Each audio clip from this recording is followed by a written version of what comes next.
my rover. This is another functioning prototype of the foam rover that I made before. The two wheels are broken. So let's fix it so I can show you how it works.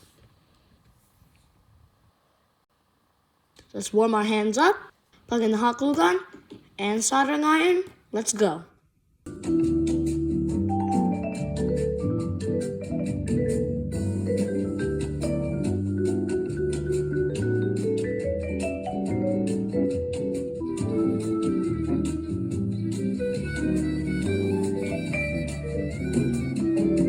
Here it is functioning pretty well. Here, as you can see, it can drive around pretty slowly, and it has pretty good turning as well.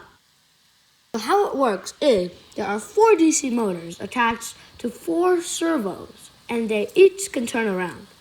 And all the DC motors are plugged into one single brushed ESC, which stands for electronic speed control. This is also used in things like remote control planes, which I have made before. They convert a brushless or brushed motor into a wire like this, so we can plug it into here.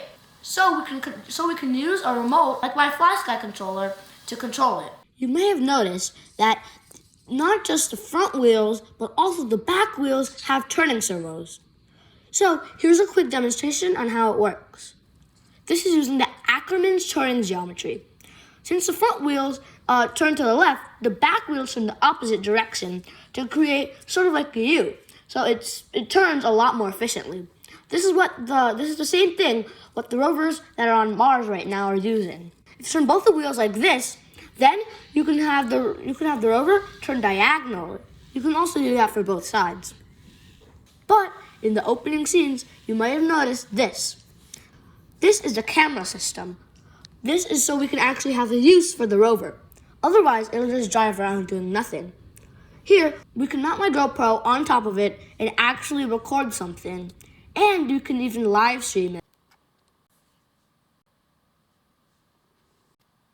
I found that you can use the GoPro Quick app to preview it. So it's basically like a webcam. You can even drive it pretty far away from a phone.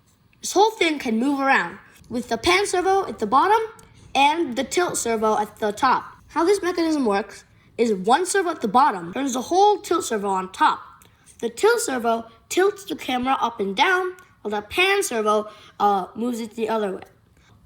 In the next video, I'll actually be mounting this thing on top of the rover. That's it for today. Thanks for watching. See you later.